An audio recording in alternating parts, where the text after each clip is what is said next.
jërë ngeen jëf mbokku déglukat yi ñu bëgg seen Sud FM seen rajo 98.5 ñu ngi seen émission jano bi te jërë dañ fi am gan boo xam ne bu ràññeeku la ci wàllu langue politique gi waaye ku fës trop ci li nga xam ne moom la doon ci assemblée nationale ak tamit li muy yëngatu muy Thierno Alassane Sall nekk député à l'assemblée nationale nekk tamit président ci parti bi de République des valeurs Thierno Sud FM mu ngi lay nuyu. maa ngi lay fay bu baax El Hadj Malick di nuyu mboolem ñu ñuy déglu ci Sud FM di bëgg trop ci nekk fii tey parce que Sud rajo bu mag la rajo bu am rôle bu mu joué ci taarixu Sénégal ci wàllum démocratie di nuyu gars yi di leen ndokkale ci korité bi ak 4 avril bi di ndokkale aussi chrétiens yi ci koor gi ñu nekk ba tey di ñaan yàlla may ñu eggale lépp ci jàmm. wax nga ko Thierno ñu door ci actualité bi nag dafa fës. gis nañ ne le 4 avril bi mu jeexee défilé bi jeexee def na point de presse moom président de la république tànn une certaine point de presse jot nga suivre point de presse boobu noonu. non man suivre ma ko wax. lu tax yàlla parce que dama jàpp ni que président Diomaye. ne bokkoon naa ci ñu ko gën a jox cër ci réew mi. waaw ndax ba mu waxee ni assemblée nationale convoqué nañ ko le 13. septembre. Pour déclaration de politique générale. bokk naa ci ñi nga xam ne ba ñu neewee moom day def discours. à la nation le 12. waaw ma ne mënul dellu ci kàddoom. parce que ne woon na premier ministre dina ñëw def déclaration de politique générale moom mooy kiiwu arbitre des institutions. waaw di garantir. Respect constitution bi ne premier ministre dafa war a ñëw def déclaration de politique générale moom mu ñëw dëggal ko ci ay kàddu dañ ne woon ñoom niñ ko tëggee assemblée nekk loolu ñoom moo tax defuñu ko woon loolu la ñu wax quel que soit alpha waaw moom moo ce qu'il avait dit waaw man ma jàpp ni waaw en tant que chef du suprême autorité suprême du pays waaw en tant que aussi nit di séeréer kàddoom am na lu muy tekki mu ñëw mu nekk phrase il n'a pas hésité à renoncer ci kàddoom publiquement beneen bi mooy. waaw boo xoolee digganteem ak sax ay ñoñam.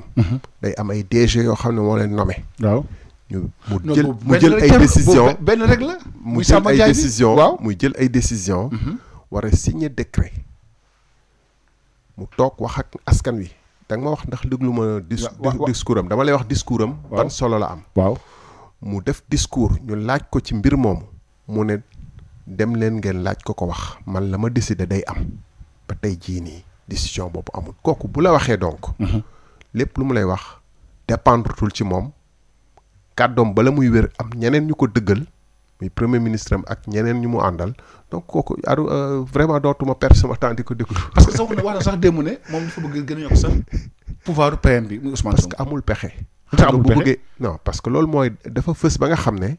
da koy jéemal lu ñuy wax neenal wala néewal pour banaliser comme ni ñuy wax en français pour que nit ñi jàpp ni loolu c'est normal waaye du normal. président de la république. waaw même bu ñu nee woon régime parlementaire moom mooy xool ndax premier ministre nu muy doxalee mu ngi jaar yoon. ndax résultats yi ñuy séentu ñu ngi koy jot ak jotuñu ko mu jéem a indi ay rectificatif waaye dafa am lu fi jaar yoo xam ne premier ministre dafa taxaw. tëkku ministre de la justice tëkku président de la république ci wàllum nañu arrêté ñii nga xam ne man dama am ak ñoom un problème particulier te le premier ministre wax moo mujj am donc en réalité premier ministre mooy président de la république il a dit quelque chose de plus grave muy lan muy toog ni fauteuil bi xam na ni man dama ko koy gardeel bu ma sañee d'ici 5 ans yooyu un président en exercice ak problème yu Sénégal jànkonteel yëpp nga xam ne loolu la waroon nekk priorité am. waaw vraiment un président warul toogee di waxee noonu seen di wax ay ci mbirum élection prochaine alors que moom il doit s'occuper des prochaines générations nañ la ñuy régler problème sénégalais yi. contrat bu mu am ak sénégalais yi. nan la koy wàccoo mais contrat yi sax gis nañ ne wàllu koom bi ci la bokk gis nga fi mu toll nii daanaka koom bi yaa ngi wax léegi avant ñu commencé sax wàllu béykat assemblée mais dañuy taxaw tuuti ci wàllu reddition des comptes parce que wax loolu tamit wax ni ñu téye woon réew mi nee nañ moom dañ ci dem fas yéene dañ ci def daal lu am benn xarma yàlla maanaam lépp lu ko ci yoon may dina ko ci def naka nga jàngatee loolu tamit ci wàllu reddition des comptes bi yow. bala ma koy gëm. ba gis ni que doxal nañ ko te doxal nañ ko ci amul parparloo. ndax da ngay ragal moom parparloo. déjà am na. ci nan c'est-à-dire que rapport Cour des comptes. waaw daf ci am yoo xam ne ci lu ñu dégg. waaw ci lu génn ci journaux yi. dafa am ñu ko wër ñu mu nommé bokkoon ci ancien régime bi ñoo xam ne rapport yooyu am na lu ñu wax ci ñoom. donc bu bañee moom génnee rapport Cour des comptes yi te waxoon na loo xam ne sotti na ba pare nga ñu bëgg a topp ñeneen ñoo xam ne ñu nekkoon ci ancien régime bi te bokk des ci opposition bi ba tey comme ancien DG de l'ONAS ministre des sports et cetera ci ay kàddu nit ay accusateurs rek ñoo leen wax ñuy topp ñoo ñu tëj leen alors que ñi am na ñoo xam ne ay rapport dañ leen incriminer ñu bàyyi leen foofu dañuy wax ni kumba am ndey kumba amul ndey et particulièrement kaw Lat Diop waaw boo xoolee ab nit moo ko accusé waaw ne man dama ko doon ger kii ger ci suñu wàllum droit ci li ma jàpp kuy ger dañu war a topp ger dañu ñoo bokk àtte surtout boo jéemee ger un haut fonctionnaire parce que bu boobaa directeur général LONASE haut fonctionnaire la dafa am ci lu mu yoroon cër bu rëy ci wàllum koomu réew mi nga am loo bëgg ci moom loo xam ne bu la ko joxee rek day fànq day ki yàq ci koomu réew mi dara pour arranger la yow mii nga xam ne yaa bëgg ci moom dara mu jaral la nga jox ko ay milliards war na la laaj lu tax nga jox ko ay milliards. tout à fait foo ko jëlee. ngay dem di dikk moom ñu tëj ko ci kaso bi te yéen bokk àtte mais kooku amul benn réew au monde nañu waxante dëgg El Hadj Malick te bañ a di déglu seen kàddu rek di foowee suñu réew amul benn réew au monde bu sérieux même lu ñu wër ñi nga xam ne ñaar ñu bokk defandoo ab jëf ju ñaaw ñu téye kenn ki bàyyi keneen ki loolu moo dal aussi ñoom Farba Ngom bëriwuma nag joxe exemple. Farba Ngom parce que dafa amoon lu mu wax ci man. si dafa warul mel ni que damay seede ci moom pour parce que dama am lu ma ciy tiit wala lu ma ci ragal waaye tamit bu ma noppee. waaw day mel ni man damay fayoon teg moom dëgg bi laay wax. waaw moo tax bu dee moom am na lu mu def moom ak Tahirou Sarr. waaw ñu tëj leen ci kaso bi ñoom ñaar duñu ay fonctionnaire du ñoom ñooy jox seen bopp ay suuf. mais xaalis bi ñoom mais xaalis bi ñoom la jaar. waaw mais. xaalis bi ñoom ñoo jaar. waaw loolu preuve la. waaw waaye xaalis bi am na fu mu jógee. bien sûr am na ay fonctionnaires yu ko viré. waaw foofu am na ñu leen jox suuf. te bañ leen di jox suuf ni ñu toll xam nañu ni am na loolu jaaduwut donc ñoom ñëpp la ñu waroon laaj. mais xëy na peut-être l'enquête va se poursuivre et arrêter peut-être les fonctionnaires qui sont impliqués dans cette affaire là peut-être. déet c'est-à-dire que. xam nga boo newee xaalis bi man Thierno Alassane Sall jot naa ko. am na fu xaalis bi jóge boo gisee ni jot naa ko rek gis nga fu mu jóge donc ña ko joxe bu dee joxe wuñ ko ci bu dee man mi ko jot yelloowu ma ko woon ña ma ko jox waruñu ma ko woon jox. war nañu topp ñun tamit war nañ leen topp ci c'est instantané lu tubaab di wax instantané moo war a bokk ànd loolu mooy réalité réew mi tey jii nii bees bi moo tax nit ñi. di am toujours yaakaar di jàpp ni ñoom luñ doon wax démb ba tey ñu ngi ci waaye ku xool taxaw seetlu rek wax dëgg yàlla xam ni que am na ay rapports yu fi ne.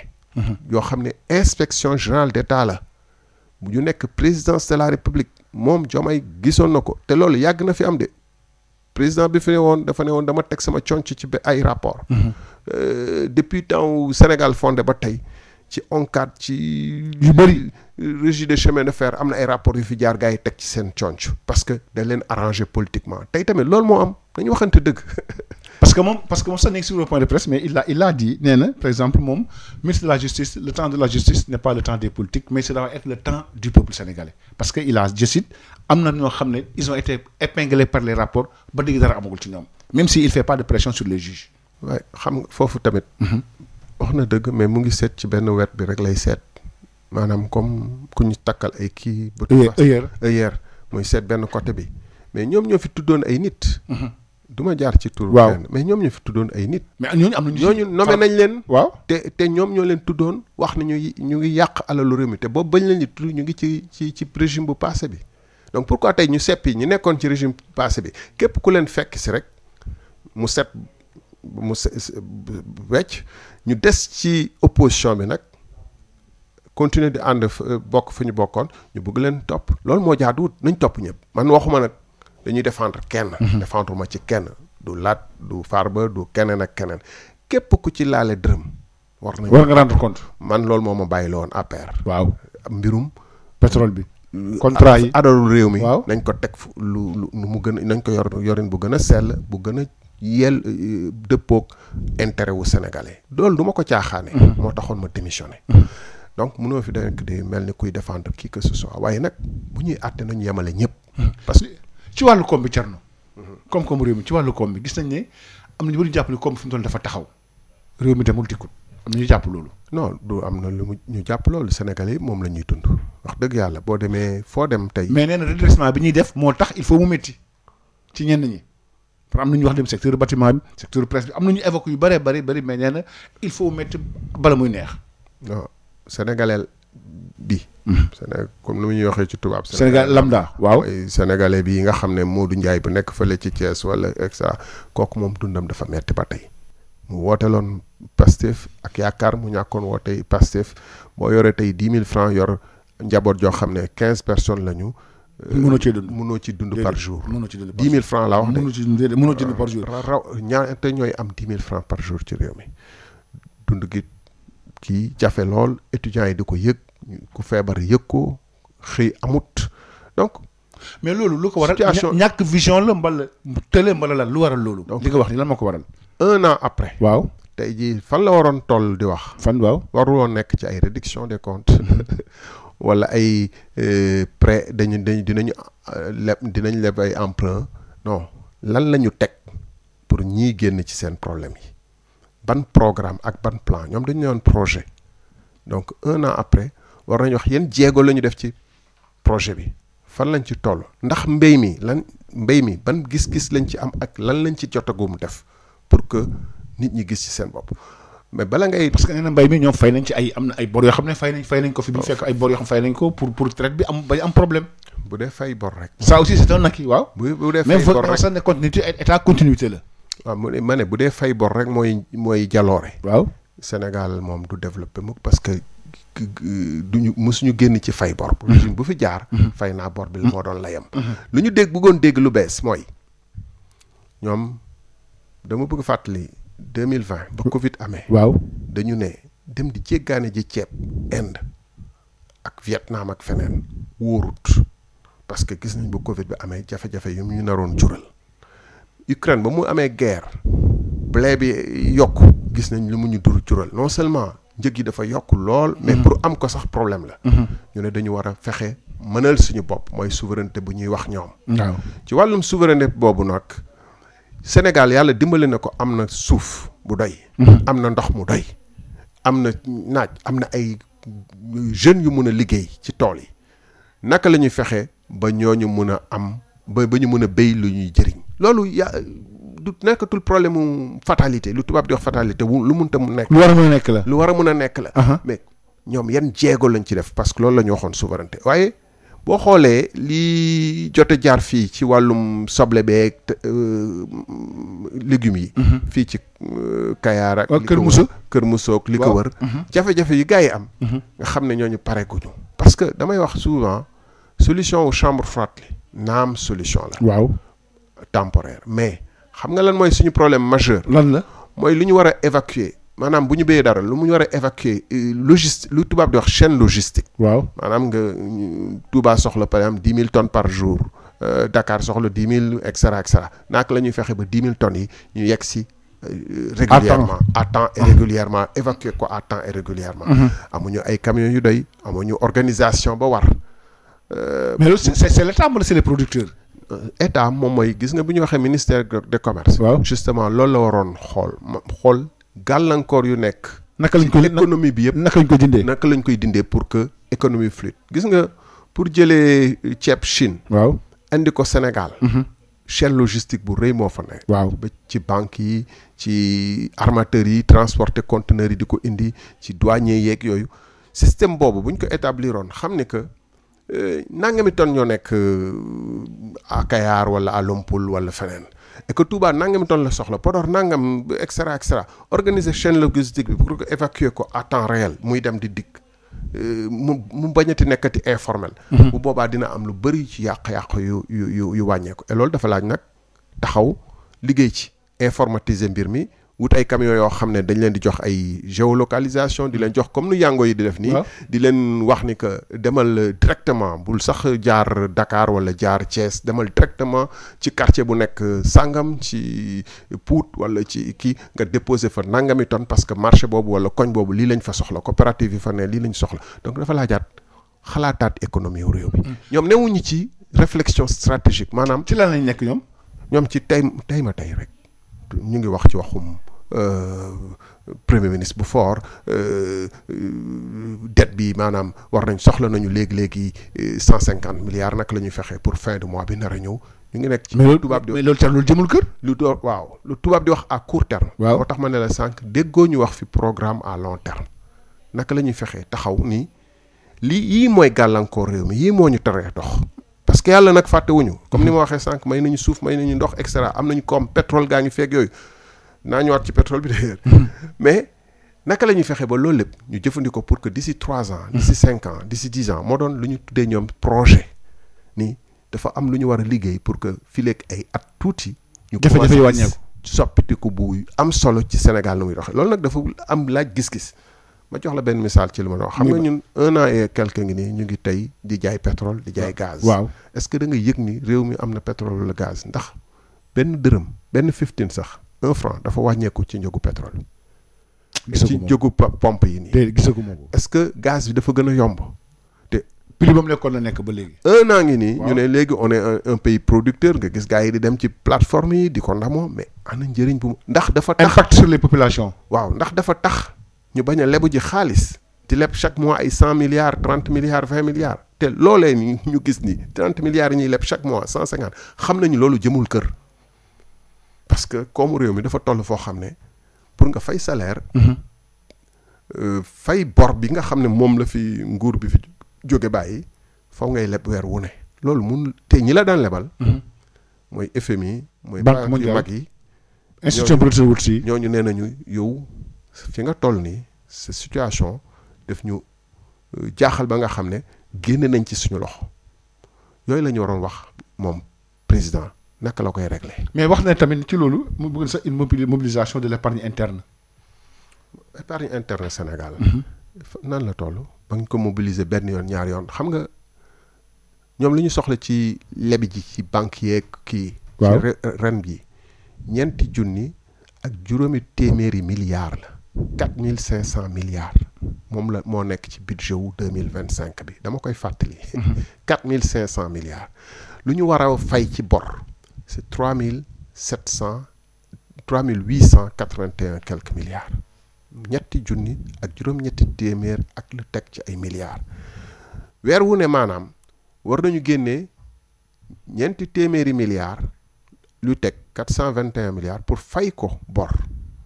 war a génne à peu près 123 milliards pour fay ko ay salaire lu ëpp téeméer ak lu topp ay milliards war nañ ko mobiliser weer wu ne pour fay boo xoolee suñu recettes yi lu ñuy mobiliser ci impôts yeeg dettes yeeg yooyu bëriwut moo tax ñuy lebu ji waaw di leb saa yu ne donc bu ñu ŋàccee li fi desoon ak épargne te loolu sax bëriwut waaw après prochain mois fii léegi ñaari weer lan la ñuy def attention il faut que sénégalais yi di projeté wu maanaam di xool li nar a ñëw d'ici 2 mois 3 mois bu ñu ko tàmbalee di leb Sénégal li fi nekk épargne intérieure Sénégal ba ñu xool résultat bi parce que tamit man bu ma yoroon suma xaalis naa xalaat ni bu dee man la ñuy sénégalais bi la ñu des di leb fan la ñuy jëlee après pour fay ñu ñëw tamit ci contrat d'armement yi gis nañ tam souvent da nga koy dénoncé lu tax. déjà man li ma jaaxal justement mooy Sénégal fi mu toll fi nii priorité yi ñu am yëpp jàpp naa ni kaaraange réew mi tolluwul menace boo xam ne laaj na ay chiffres yi ma ci dégg des na nag ñoom ñu leeral ko loolu président waroon nañ ko ci laaj waroon na ci wax xaw ma ndax laaj nañ ko ceem déet ñaata la ñu jëlee xaalis bu ni toll di ko def ci armam mais parce que mais Thierno tamit lu ñu mën di wax tamit parce que ñun tam ñu ngi ci benn kii foo xam ne tamit on est pas l'abri de on est non ci menace boo xoolee sous région bi fi mu toll nii ñëpp war a armé waaw ñëpp war a armé justement waaw boo xoolee sous région bi waaw menace yi fi ne waaw ak type d'armement yu ñu jënd maanaam ay avion ay canon 150 millimètres ay extra arme pour xeex ak beneen réew la alors que ñun lu ñu wër mooy mbirum jihadiste yeeg yooyu loolu lu ci ëpp solo foo bi ak affaire yu mel noonu lu ci ëpp solo waaw lu ci ëpp solo muy lan bu dee ay terroriste ak yooyu surveillance renseignement humain la laaj maanaam dugg ci groupe yi xam ci lu ñu nekk xam ci lu ñuy waajal parce que su baatee ñooñu ay moto la ñuy yor ay kalachnikov ay di def yi ni bon donc boo leen bëggee xeex ñoom lu gën gaa bëri drone la laaj ak renseignement humain li ci des mooy boo jëndee gànnaay yi ni toll. waaw am na ay réew yu la wër yoo xam ne nee nga leen attention maa ngi waajal te am na ci bépp réew bu ko du ma tudd benn réew nag am na ci réew boo xam ne moom mooy gën a def attention ci gànnaay yi nga jënd moom te réew moomu fi mu toll mu ngi def moom it ay pexeem parce que français yi fi jógoon base militaire française bi mu ngi ci réew moomu waa Dubaï ñu ngi fa bëgg a def seeni port Maroc sax mu ngi fay ak Dubaï ñu ngi fa bëgg a def un grand port maanaam ñun suñu diplomatie première arme contre la guerre mooy diplomatie. suñu diplomatie moo ñuy wutal ay noon boo nee damay xeex ak Europe yëpp di saaga gars yi di wax lu leen neex di leen ŋàññi di wax lu la neex ci ñoom di leen bëgg a toroxal ñu dem ngemb sa noon est-ce que am ngay dégg bu baax. ngemb sa noon wala di jaar sa noon pour jot la di ko gën a ngemb. mooy li xew nii base militaire yi ñuy def ci réew mi ñu jege nii ak ay yeneen réew Dubaï Maroc yu fay ñëw di def ay port te xam nga Dubaï Qatar fu ñu dugg ci Afrique war nañu gën a tiit mooy la xew Soudan xew Libye donc première arme pour protéger sa bopp mooy diplomatie nga bañ a wut ay xaarma yàlla ak ñoo xam ne Sénégal oui te Sénégal mosul am ay noon yu mel noonu sur le plan international au contraire moo doon lu ñuy wax chouchou réew yooyu mun na am nag nga jàpp ni bon man soxlatuma kenn di ma jàppale wala di ma protéger wala di ma nekk copain wu kenn bu la neexee mais nag pour def ay ñoo xam ne ñoom ñoo la ëpp doole te yàq rek la ñu nekkee ci àddina bi nga def leen ay noon parce que li ma wax ci Qatar ak Dubaï gis nga lu ñuy def Soudan. loolu Sénégal àttanu ko nañu waxante dëgg. lu ñuy def Libye Sénégal àttanu ko RD Congo seen loxo génn fa ay milliards la ñu yor seen i moyens médias internationaux yor seen banque yu graw yor seen i service de renseignement extra France kazalik donc nañu def attention dernier point si boobu xam nga suñu sécurité suñu kaaraange lan moo ko gën a menacé fi mu toll nii. mooy lan muy sécurité intérieure. maanaam boo xoolee bu làmb tasee problème am ba nga xam ne nee nañ dañuy arrêté làmb. mais reprendre na waaw faux billets yi faux mais bu coow li moo ko tax mu reprendre. mais état bi dafa avoué que aw ma kàttanu gérer ko. et gis nañu ba fi émeutes yi jaaree 2021 2024. gis nañ ay policiers yoo xam ne sax gars yi dañu yëkkati ay briques di leen parce que seen gànnaay yi ñu waroon yore te bañ a tirer ci population mais gérer ko demoon na. ba donc c'est la sécurité intérieure moo nekk moo prime wala prime. caserne yi ñu fi taal. parce que état bi nekkatul woon en mesure de défendre boppam ci à l'intérieur du pays donc benn sécurité intérieure mooy problème. deuxièmement drogue ak faux billets xam nga boo xoolee Guinée réew yu ñu wër. waaw ku ma tudd tur. waaw pays Amérique latine yuy def drogue yi. dañ fa def ay plateforme di dugal drogue nag ci sous-région bi wala di ko fi jaarale di dem Europe donc ñun mbàllum drogue ak faux billets saa yu ne nga dégg 4 milliards 5 milliards de faux billets ñun suñu renseignement intérieur la ñu war a gën a renforcer gën ko dëgëral ba nga xam ne yenn yu da am ak aussi ñaawteef yi ñuy def sàcc ci jur gi et cetera donc foofu la ñu waroon gën a séentu mais boo xoolee auto police yi ay oto yu màgget la amuñu ay moto amuñu yenn jumtuwaay yi boo demee ci commissariat yi gendarmerie manqué na foofu la ñu waroon gën a def les efforts. ñëw ci loi d'amnistie bi. yow yaa ko njëkk a génne. nit ñi am na lu ñuy waajal. ñoom wax nañ sax dinaa di soit nit réew mi pratiquement il faut cautionner parce que tout c'est cautionné par parti Pastef nee nañ loi il faut ñu interpréter ko seppi topp ñi nga xam ne li ñuy def amul benn rapport ak lien politique. fi mu ne nii loi bi voté nañ ko à l'Assemblée nationale gis nañu yow sa combat lu mën nga ko mais finalement la majorité la emporté alors le débat sur l'amnistie. waaw xam nga amnistie bi. waaw dafa am yu fi jaaroon. waaw yoo xam ne ñun ñëpp gis am na lu bëri luñ ci gis. am na lu bëri nag luñ ci ump parce que xamuñu lan moo nekkoon ñan ñoo nekkoon ci ginnaaw mu am ñuñ fi rey ñu bëri ñuñ fi yàqal ñu bëri. waaw ñu ne dañuy baale mbir mi. buñ ko bàyyee noonu ñaka daan def ñu ngi ci réew mi ba tey. waaw.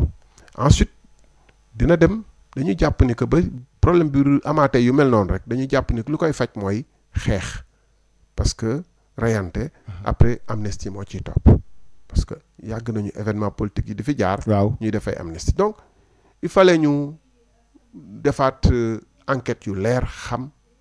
ku nekk lan nga ci def bon bu fekkee nag am na ñu bañ loolu war nañu xool seen responsabilité ci biir surtout que ñoom ñoo ko waxtaanee woon nguur gi fi newoon ak nguur gu bees bi umpalewul kenn. kon dañ ko waxtaanee woon ba ñuy def amnistie bi. ah bon amoon na ay waxtaan yu amoon mais. amoon na waxtaan yu amoon loolu Ousmane Sonko il a dit en conférence de presse mais unanimement sa sortie de position Thierno Alassane. wax na conférence de presse waaye taxaw na assemblée nationale nee nañu dindi lépp ñun ñi ñëpp ñu wuy ci te effectivement bu loi d'amnistie bi buñ ko dindee moom dafa war a wuy ci ndax nag attention.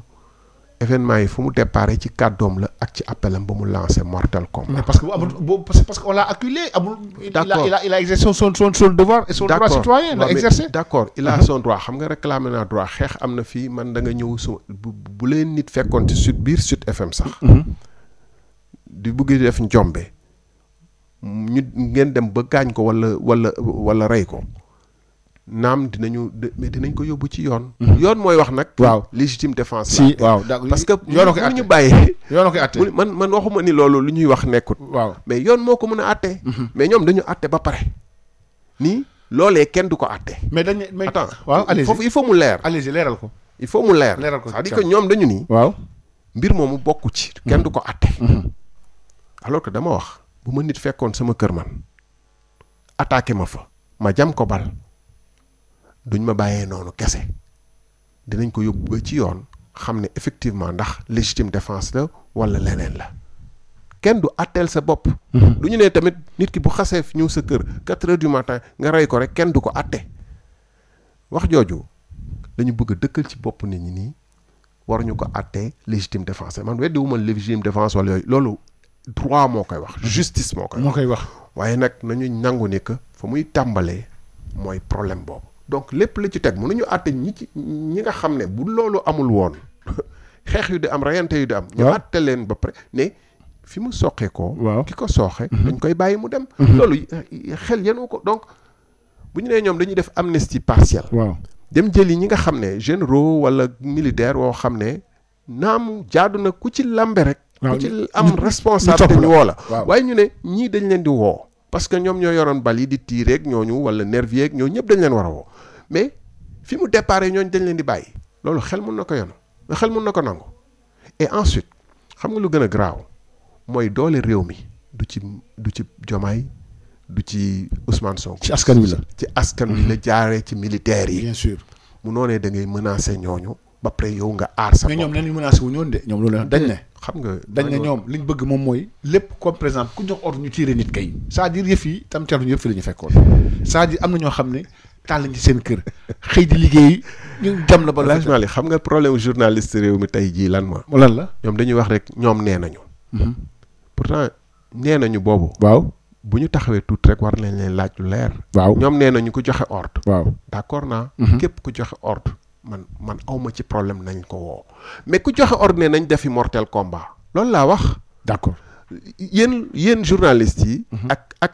chroniqueurs yi may dégg ak ñi ciy commenter ak universitaires yëpp seen problème mooy ku joxe ordre waaw d'accord naa mais ku joxe ordre na ngeen dem fi mortel combat nag xam nga dafa mel ni sénégalais yi dañu jël muur seen xel bu ñu waxee rek il faut ñu ne répéter ñoom nee nañu mais est-ce que li ñu wax c'est cohérent est-ce que yoonu na maana est-ce que war nañ ko dégg duñ ko sax c'est-à-dire ku ci taqee rek ñu oo la mais loolu mooy jaadu loolu laa wax ou bien ñu baal ñëpp ou bien ñu topp ñëpp loolu yoonu jàmm mooy ou ñu baal ñëpp ou ñu topp ñëpp man nag ñu topp ñëpp laa waxoon mais munoo réew mi Sénégal mi munoo ne kumba am ndey kumba amul ndey ba pare nga ciblé ci force de défense et de sécurité xam nga lu ñuy wax ñoom non ku ci la mais assemblée nationale dañu taxaw depuis 2022 maa ngi fa saa yu ñu fa xee ba keroog jii ñuy voté loi d'amnistie bi le 2. waaw dañu taxaw wax ci généraux yi am ñu leen di ak militaires yi am sax ñu ci teg yu bon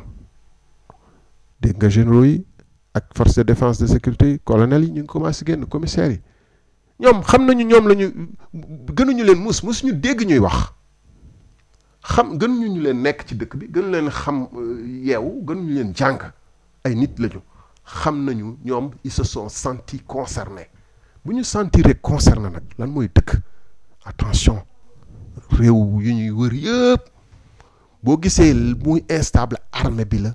ak police ak gendarmerie FDS yi. bu ñu xasee jóg ñoom politiciens yi wax nii dañuy toog noppi donc bu ñu yee fitna ci côté boobu dañuy yemale ñëpp wala ñu bàyyi ñëpp. mais yow su ñoom neen sax yow doo ñëw commission neen yow loolu la ñu wax neen yow doo ñëw commission. man bokkuma benn commission d'abord. ñeen du ñëw commission xam nga d'abord man bokkuma benn commission loolu du dëgg. benn ñaar boo ngeen seetloo assemblée la ma fa teg tànk depuis mu ubbi bëriwul. wax dëgg yàlla plénière ak commission. waaw xam nga lu tax dama amoon ay gàllankoor. waaw te ba ma amee ay gàllankoor tamit bindoon naa ci jamono yooyu bataaxal. président assemblée nationale jour bu ñuy installé assemblée nationale kenn gisuma ma leen maa ngi jéggalu dama am ay gàllankoor. saa yu jamono gënee neex naa ñëw. dana ñëw waaw.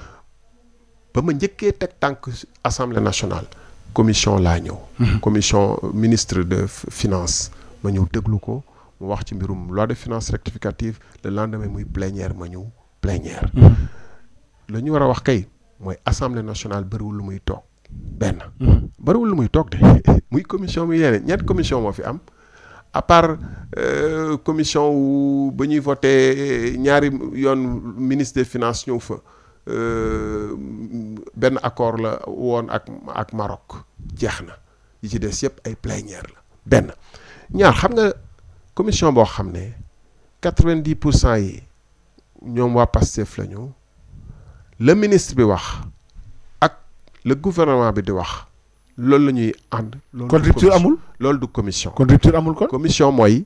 la xew nii ci rapport Cour des comptes. waaw ñu woo ña fa jaar ñëpp. woo leen un à un. béykatu soble yi nekk fële ak kii. Kër Moussa di yuuxu. ñu woo leen ñu ñëw déglu leen. bëgg universitaires yi bëggee yëngatu fii di bu dem grève ak enseignants yi ñu woo leen ñëw déglu leen mais surtout rapport bi. am na yuñ ci wax yu doy waar yoo xam ne warul mun a am ci réew. bu fekkee ne assemblée nationale mu ngi def liggéeyam ñu woo leen ñu déglu directeurs généraux yi directeurs yeeg ñu ci laale ñëpp ci ministres yi fi newoon ñu déglu leen laaj loolu mooy rôle commission. fu may daanele ci mbir moom nag mooy fàttali naa sànq man bokkuma commission parce que bu ñuy installé commission yi ñëwuma mësuma présenté wu ne bokk naa commission bi amul benn commission bu ma bokk normalement. deuxièmement et surtout 2022 ba 2024 dama daan ñëw régulièrement commission man assemblée nationale wala ñu seede man ma bokk naa ci ñi fay njëkk a ñëw di fa mujjee génn damay ñëw toujours en l'heure yàgg naa jàmbat d'ailleurs ci réseaux sociaux yooyu maa ngi fi depuis 1 heure assemblée bi démarré wul. waaw dem naa commission yu ma bokk ak yu ma bokkul ba législature 14e législature bi weesu incha allah commission ya ma war a dem pour jàng pour joxe sama contribution naa fa dem. maintenant nag am na nu assemblée nationale di doxee. waaw di sawarloo nit ñi ñëw sax même plénière.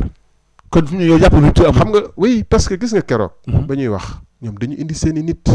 teg leen ci tribune yi. loolu moo woon bu njëkk di. non ñu teg leen ba mu fees ci tribune yi. waaw opposant buy wax ñu yuuxu ko keneen kuy wax ñu tocc.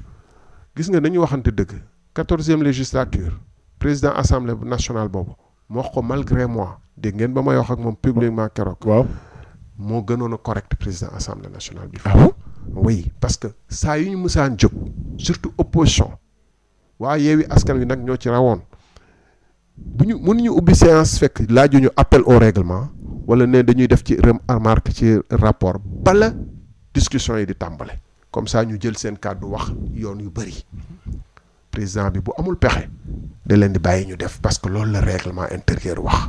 mënu leen tere seeni droit maa ngi fàttali jour ba ñuy def vote de loi pour dàq élection yi. waaw boo xoolee débat amul ndax lu ko waral. dañu ñëw ñoom commencé lire seen rapport commencé bëgg a débat rek ñu commencé ñun appel au règlement keroog opposition bi yëpp wax na di profité ci benn disposition boo xam ne moo nekk ci règlement intérieur boo nee appel au règlement mooy nee nga ni ñuy doxalee mbir mi. am na lu ci jaarul yoon. ñu ne la ban article la ñu jalgati nga ñëw wax article bi wax lu tax nga wax loolu nga ne nañu changer ni soppi doxalin président bi dem na ba mu yàgg ñaar ñett ñeent juróom mu comprendre commencé mer mais xam ne amul pexe. mu bàyyi ñun ñëpp ñu jàll. jour boobu man wax naa appel au règlement keneen wax mu bàyyi lu ëpp juróom-ñaari fukki député jaar di wax appel au règlement. moom ci boppam moom it mu wut beneen pexeem parce que ci règlement intérieur am na vote sans débat. si ba mu nee day vote sans débat ñun ñu ñëw taxaw ci tribune bi de il faut débat am lu ñu ci doon séntu ñun mooy nañu yóbbu vote bi après minuit comme ça duñ ko mën a voter ci bis boobu moom it mu comprendre ko ne vote sans débat donc saa yi ñu fa musaan wax Mbaye Ndiaye ministre d'État. Si. ak ñeneen génn nañ leen foofu. ndax dañu intervenir rek nekk ci tribune yi intervenir ñoom ñun ñu jóg opposition bi surtout waa Yewwi ñoom ñu jóg ne dañ ko génne ñu génne ko mais keroog président assemblée de 10h ba 18h ba 20h ba 21h gars yi dañuy yuuxoo di wax lu leen neex di filmer di déconner gendarme yaa ngi à côté day wax noppi leen waa ma génn leen noppi leen nga xam ne kii day kaf ak ñoom mais moo leen di inciter nañu des c'est pas normal. Deuxièmement ba ma jógee ne appel au règlement mu xam ne dama nar a démonter lu ñu dàq sama proposition bëgg a jàllale seen proposition bi xam ne loolu moo ma tax a jóg parce que dafa ne ban article ma ne ko article 60 mais dafa bañ ba tëdd ci suuf lu musul am assemblée nationale te moom saa yu ne mu ñëw ne appel au règlement duñ ko jàllale Abdou Mbow defoon na ko jour bi voté kii bi tamit déclaration politique générale mu bañ ba tëdd ci suuf pourquoi di menacer ne day génne nit ñi amul droit boobu muy génne mooy kuy tere débat yi dem waaye ku toog di wax lu muy wax foofu assemblée yëpp day am ku taxaw fële di wax moom mënul génne nit day constater que nit kaa ngi perturbé bureau bi réunir ñu def ko ay sanctions bu boobaa mun nañ ko tere ñëw beneen prochaine session mais moom mënul tere nit gis nga nag loolu la ñu tàmbalee jaay doole parce que jàpp nañu lu leen neex def d'accord ñu ñëw ci li nga xam ne moom mooy li jëm ci wàllu dialogue bi président nee na jot nañ tam war na doon am le 28 partie prenante yëpp jot nañ tam nga référence ba ci société civile yéen jot ngeen. ñun de jotaguñu te jàpp naa ni constitution Sénégal ak code électoral ak yooyu bu changé gul. lu ñu reconnaître mooy parti yi rawatina parti yu am représentant kii. mais coalition reconnaître ñu ko ñooñ boo xoolee dialogue yi sax dañuy ne. non il a dit les parties prenantes. waaw ma ne boo xoolee dialogue bi sax en général. dañuy ne partie prenante ci la ñu bokk. waaw parce que parti reconnu la ñu. ñun légalement reconnu dañuy déposer suñu rapport saa yu ne. du ren ji la ñu tàmbale ñu ngi koy déposer saa yu ne at bu ne rapport financier administratif di def suñuy yeneen yu ñu charte yi laaj yëpp réunion yeeg congrès régulièrement donc ñun on est un parti reconnu boo xam ne ñu ngi ci benn coalition représentée à l'Assemblée nationale donc benn man dama jàpp lieu de dialogue bu am ëpp solo. waaw mooy Assemblée nationale.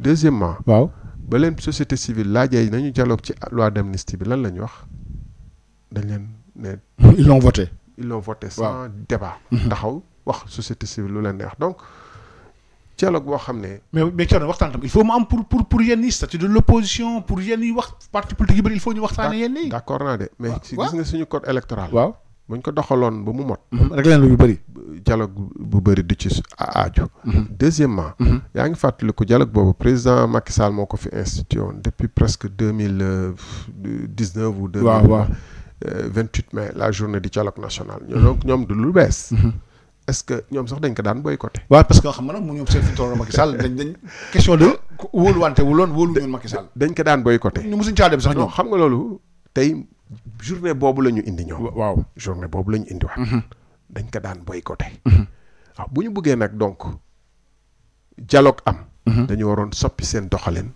restaurer confiance entre opposition ak pouvoir mais naka la ñuy restaurer confiance waxtaan amul waxtaan bi bu ñëwee toog ci la ñuy waxtaan kay déedéet waxtaan bi donc yéen préalable moo ñuy restaurer confiance indiwaat ak confiance waaw mais est-ce que c'est facile bu fekkee ne ku nekk fi nga li nga téye yaa ngi ci dafa mel ni ñaari Sénégal am Thierno non xam nga luy restaurer confiance waaw naka lañ d'abord asalaamaaleykum ngay doxal yoon waaw ba kenn du la mën a ŋàññi ci parloo ci ni nga yore askan wi deuxièmement gis nga croire dialogue journée de dialogue dafa war a nekk aboutissement maanaam mooy mujj laata loolu am na ay waxtaanu suuf yu wax ñu régler ku nekk nga xam lan mooy problème ñu jéem a xool nan lañ koy solutionner d'abord mais doo taxaw ñoom dañu ñëw parce que dañu am majorité absolue ñu jàpp ne kujje amut dañuy toog yu ne attaquer presse kujje am na du opposition rek du opposition politique bi rek njëkk a attaquer presse waaw ne dañuy tas kër yu liggéeyukaay yu bëri non dañu ne presse bi asàmm ak yoon lañu wax na presse bi la presse doit se conformer aux règles di fay impôt di ko def comme lépp loolu la ñu wax ñoom kenn xam nga ñoom fay impôt du ñoom ñoo ko institué du loi bu bees déedéet yàgg na fi du ma fi défendre presse bi xam nañu les difficultés que mais presse c'est nécessaire ñoom contre-pouvoir la foofee kër yooyee ñu doon lañ daan dem di bokk na ci fi ñu daan dem di mën a wax du RTS de kër yooyu ñu daan te RTS bokk na ci lu ñu yoreel état bi impôt yu dul jeex. Deuxièmement gis nga Sénégal am na maslaa gi fi ne buñ bëggoon topp yëpp ci yoon. wax ma ne lépp warul jaar yoon de. waaw mais maison de presse bi boo nee dafa war a yor ay contrat yu leer war na yow peut-être sa chauffeur bi nga yor sa garde corps bi ngay àndal recruté woo ko officiellement fayaloo ko impôt amul couverture médicale ba pare ngay taxaw di yuuxu nañu xam nga Sénégal nguur gu bees ba mu ñëwee. vraiment du loolu lañ ko doon séntu. dialogue bu njëkk tey mooy état wu réew mi ci wàllum koom ci wàllum sécurité ci wàllum orientation gis-gis ñëw na assemblée nationale le 21 février. premier ministre. gannaaw ba mu defee DPG képp ne tolluwaay réew mi dafa doy waar goo xam ne faw ñu def pacte national de stabilité. waaw mu ne dinaa sumb ci loolu waxtaan. am déet. waaw ñu commencé ne dañuy dajeeg syndicats yi def naa daje woon na fi syndicats yi sax bu ma fàttewul Grand Théâtre la woon. may bëri nag suivre seeni activité parce que xam naa du mujj fenn. mais loolu fan la mujj dialogue boobu ak pacte national boobu 21 février ñu ngi ci 5 avril. waaw 6 avril. waaw ça fait 1 mois bientôt et demi. mu ngi nar a ñëwaat assemblée nationale ban jéego la ci def ci loo xam ne. bu doon nañ koy méngaleeg dara joxe misaal dañuy ne ab kër goo xam ne tàmbale na lakk. ñu war a fay daay gi ñëpp war a jóg bàyyi caaxaan yeeg bàyyi seetaan télé yeeg bàyyi waxtaan yu nekk ci biir néeg yi génn jóg pour sauver kër gi yow nga continuer di def comme d'habitude bu dee waxtaan joojee wéyaluñ ko waxtaan ñu ñëw universitaires yi ba nga xam ne trouver des points d'accord régler problème bourse étudiants yi mais politique ba kañ. ñoom seen priorité mooy. waaw nañu fexe sous prétexte de dialogue woo parti politique yi dissoudre ñu leen ci neex salfaañe ñu leen ci neex. est-ce que dissoudre bi dafa yomb su fekkee ne parti politique bu nekk en règle mën nga mën. non dégg lu rek. ñu leen ci waaw allez-y. foofu la ñu jëm. c'est-à-dire que au lieu ñu régler problème sénégalais yi. vous avez 5 ans. waaw 5 ans. priorité des sénégalais lu tax ñu jëlee fi président Macky Sall.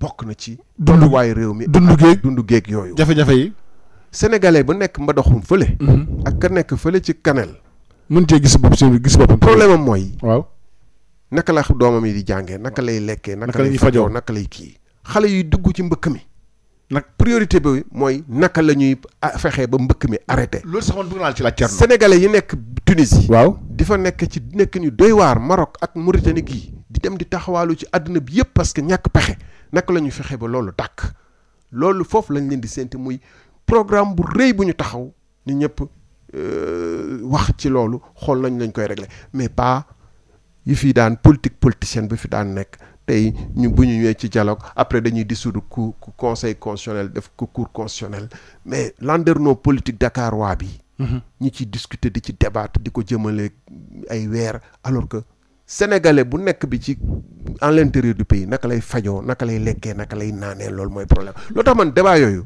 franchement ayuma ci parce que dañ bu yàggee sax dañ lay bëgg a yóbbu ñoom wëlbati sa xel ngay topp comme picc rek di répéter li ñuy wax comme seku di répéter li ñuy wax fekk amul réew mi benn njëriñ te amul benn ancrage ci réalité Sénégal vécu sénégalais yi man sénégalais yi ñoo ma intéressé yow est-ce que yaa bokk front pour la défense de la république front FDR yaa ngi kii non bokkuma ci lu tax bokkuñu ci parce que dañu tëgg seeni kii ba mu ñu ne ëllëg la ñuy dajee ñu envoyé ñu texte ne lire leen bu ngeen d'accord ngeen ñëw man dama jàpp nag bu ñuy sumb benn affaire waaw comme niñ daan defee ci yëpp muy F24 ak yeneen front yëpp M23 ak yëpp ña ko bëgg a def dañuy toog waxtaan lii la ñu bëgg a def charte yi ci d'accord non nañu dénk El Hadj Malick ak Thierno ñeneen ñu dem bindal ñu charte ci yu dëppoog liñ fi waxtaanee ak gis-gis biñ ci am ñu ñëw delloo si ko xam ku nekk joxe ci xalaatam ñu jàpp bés bu ñuy jàpp bés tamit dinañ invité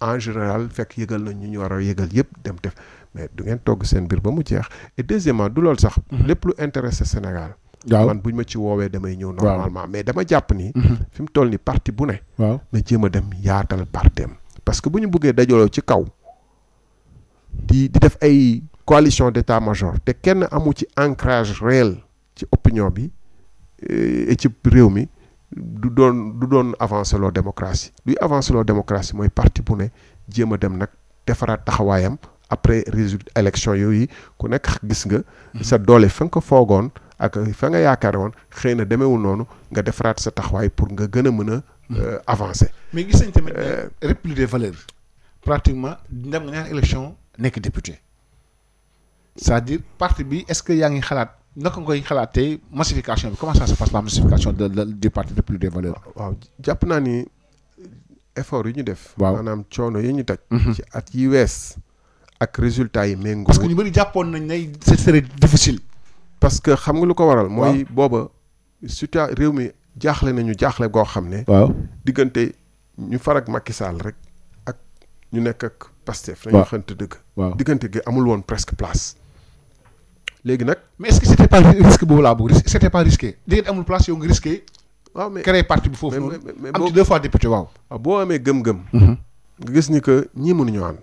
tey ñu àndoon ak Yewwi yëpp nangu lu ñuy wax ñoom nangu seeni parce que boo àndoon ak Yewwi nag da ngay nangu lu Pastef bëgg ak lu muy décider ñu ko nanguwul woon gis nga élection législative 2022 yi 2022 am na ñu bëri ñoo xam ne dañu seppi ba jëlee seen ba presque leen Yewwi 2 sax. waaw ci leen Yewwi 2 waaw donc et puis da nga leen di fekk si ci seen interprétation.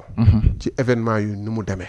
man nag événement yoo xam ne man xaw ma nu mu demee fekkewu ma muy am du ma ko àtte àttekaay bi mooy. tribunal. ma maandu ci donc moo taxoon amuñu woon place et ensuite surtout politique du saaga kese du xaxar. du wax lu bon yéen ngeen ko 3e voie bi. waaw donc ñun ci loolu la ñu des. loolu la ñu gëm. ba tey ci loolu lañ nekk te mosuñu ci xaddi mosuñu ci rus mosuñu ci am lu ñu ci rëccu kenn duñu ci varit ñu ngi avancé ba saa yu yàlla mayee Sénégal yi. mais Thierno politique métti na.